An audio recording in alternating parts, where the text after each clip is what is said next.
So Jonah was a hero of mine growing up. I think like any young kid watching him, you were just amazed by his superhuman abilities. And then when I became a filmmaker, I always wanted to make a film about him. And it was just this sort of serendipitous moment when Silver Entertainment asked me to come on board as a director. What you hear people speak about him is like a really nice guy and a consummate professional. So for me, it's just like the ultimate sort of standard.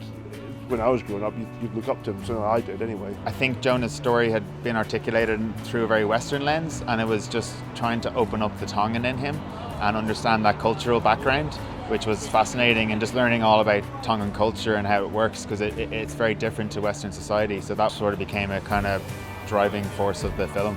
Quite simply, Jonah Lomu was one of the biggest and best rugby players I ever played against. There was not often when I was on the field of play did I think, wow, this guy is so much better than me. But this particular bloke was, and very humble human being, and a hell of a nice guy, very understated, just like the quiet life. And I don't think he ever came to terms with the fame that he had, and I was, pleased to call him a friend, My first time in Glasgow, first time at this festival, so happy to be here. I was at Dublin last week and it was a great reception, and I know Glasgow's a rugby town, the Scots, and so privileged to bring it here, and really excited to play it.